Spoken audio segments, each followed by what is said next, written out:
Traveler? Paimon? Kinich! Fancy meeting you here. We've actually been looking for you.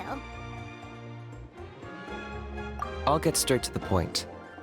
I hear you accepted a proposal from Elder Trinidad. Oh, the, Turnfire Knight, you mean. You were still his first choice. It's just... Oh, jeez. It's not what it looks like, promise. Chill, it's cool. I only mention it because there's something you should know. And I suspect Elder Trinidad hasn't been completely forthcoming with you. His true intention is to resolve the Mountain King problem once and for all. Once and for all? You mean this'll be the last Turnfire Knight ever? That's right. He wants to use you to send the Mountain King to the Night Kingdom. To the Night Kingdom? You mean... To his death. Whoa! Are you serious right now? You shouldn't go blurting out accusations like that. It could get you in trouble. Too blunt? Okay. I'll phrase it more gently. There is potentially a possibility that Elder Trinidad may be hoping that during the course of the ceremony, you kill the Mountain King dead. But that's ridiculous! He told us the Mountain King is a living symbol of your tribe's glory! And that glory comes at a price. Oh, that's right. The Mountain King is a living symbol of our glory, but even this glory comes at a price. Ah, yes, and Nana wasn't the first.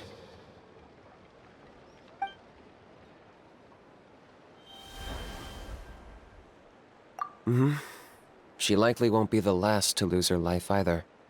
Still, is killing the Mountain King really the only way? It seems so extreme! The Mountain King is a unique case when it comes to abyssal contamination.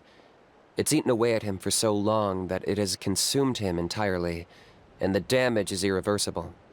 That evil power has both driven him insane and kept him alive over the centuries.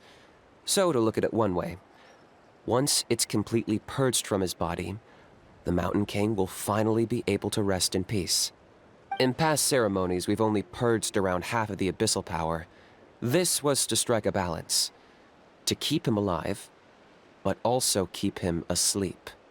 Trinidad didn't say anything about how much power he wanted us to purge, but he did say there were some more details to go over before the ceremony. Then it sounds like you'll know for sure soon enough.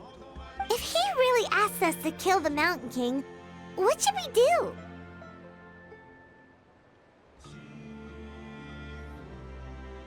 I know this must come as quite a shock, so I suggest you act like you didn't hear anything for now. But would you have time to visit the chief after your meeting with Elder Trinidad? I'd like to make a deal with you. What kind of deal? One that comes at a very reasonable price. I'm sure you have plenty of other questions, but we can talk more later. Good. See you soon.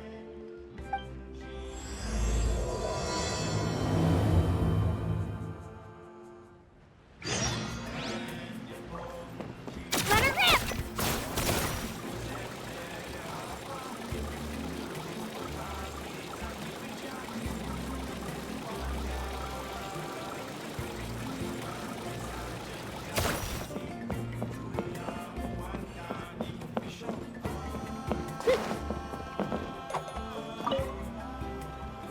Ah, mighty Outlanders, you have returned.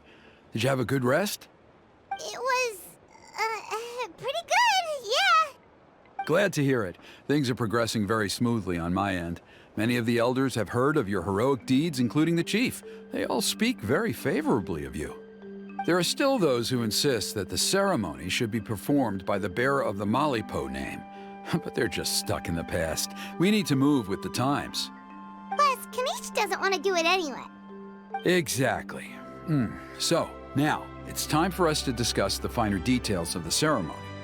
We covered the fire lighting part of the proceedings yesterday. The next part is the purification of the Mountain King. It's quite simple. You just need to use the sacred flame. We've done it plenty of times before, and it's always very routine. I'm sure you won't have any problems. One point I'd like to stress, though, is that you need to burn away as much of the abyssal energy as you possibly can. The more we dispel, the longer the Mountain King will remain asleep. Asleep, huh? Precisely. In previous years, the Flame Bearer has often been unable to dispel a sufficient amount of abyssal energy. That's the only reason why we have to perform the ceremony on a regular basis. But I understand that you have a lot of experience fighting against the Abyss, and you seem to wield the sacred flame quite effortlessly yesterday. With your help, I'm optimistic this time we can dispel all the remaining abyssal energy from the Mountain King's body, freeing us from this ever-looming threat for many years to come. Traveler? So this doesn't faze you at all, huh? You clearly have a lot of confidence in yourself. That's all you really need to know. The ceremony's in 3 days. I'll come and fetch you when we're ready. In the meantime, feel free to take a look around our settlement. It would mean a lot to the elders if you got to know some of our people. And if you wouldn't mind helping them out with a few errands here and there, that would be even better. So now we have extra errands to run? Maybe we should add a little extra to the price. Just a humble suggestion, that's all. It will help you gain the respect of our people, and as a mighty hero, I truly believe that's what you deserve. I'll be sticking around for the next few days, so if you have any questions, you know where to find me. Seems like Kinich was right. We should go meet up with him right away.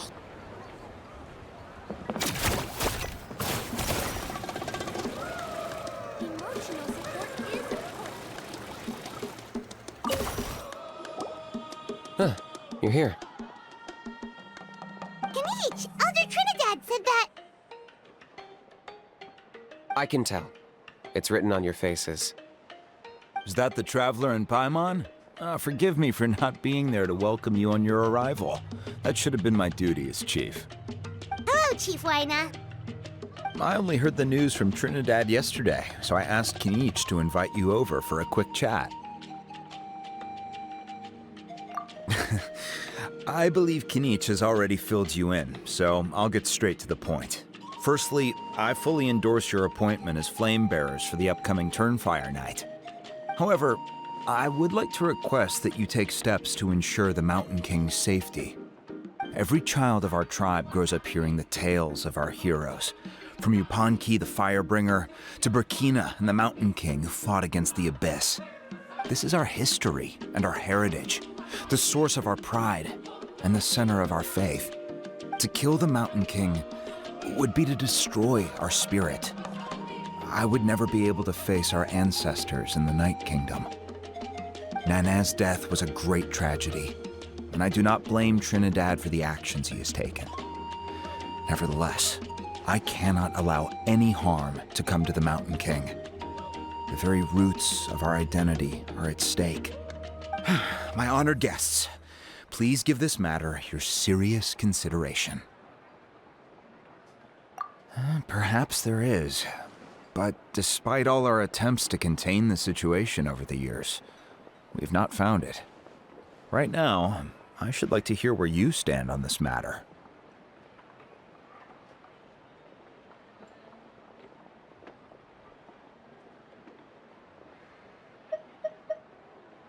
Running away won't solve anything. You just need some time to think this through, that's all. Don't worry. We'll come up with something if we put our heads together. Thank you both. There are still 3 days left before the ceremony. I hope they will bring you clarity. So, Kinich, earlier you were saying that... Let's walk and talk. I'll show you around the tribe. That works too. Paimon needs to get some air after this.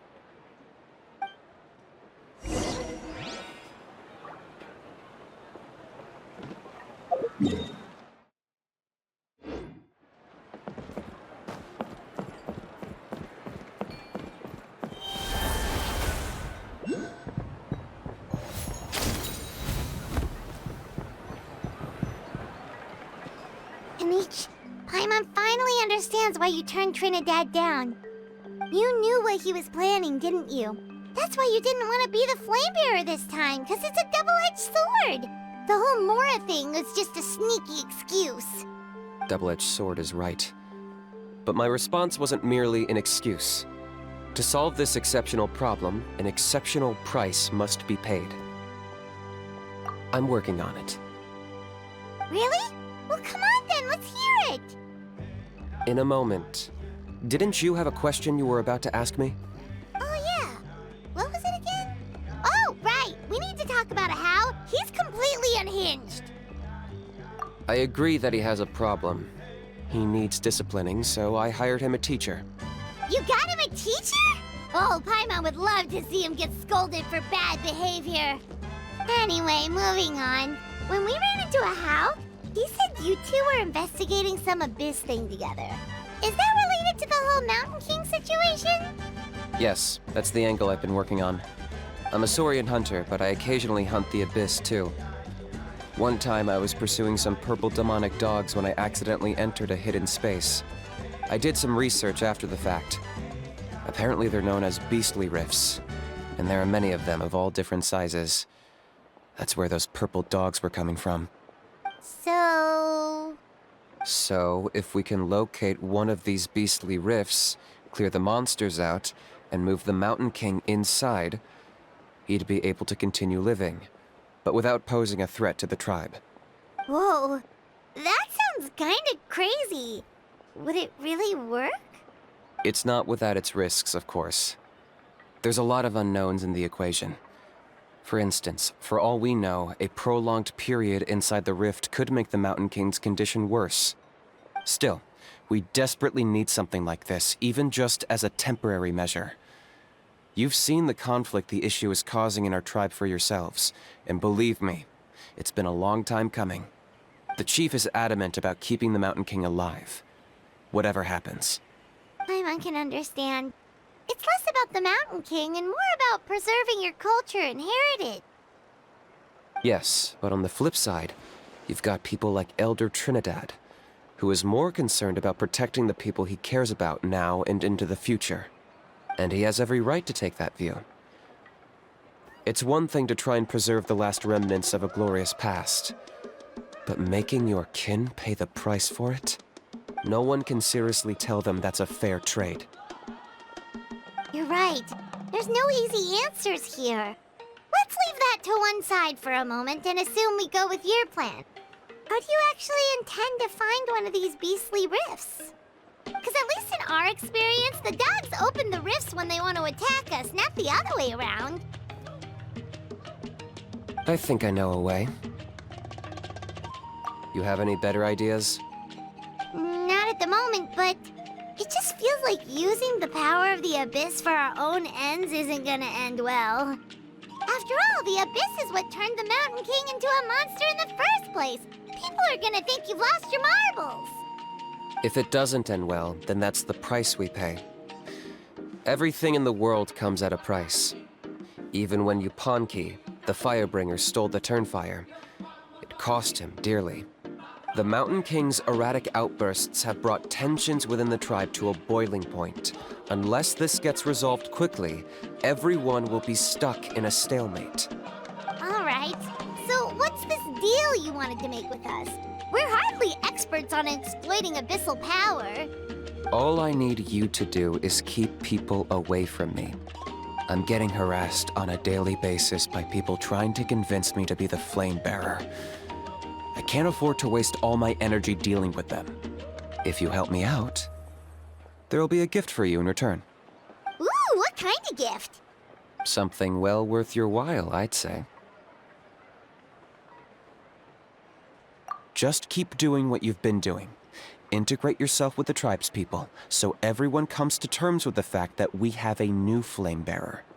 That way, I won't have an endless stream of people coming to beg me to join the ceremony, and I can focus on finding a way to summon the beastly rift.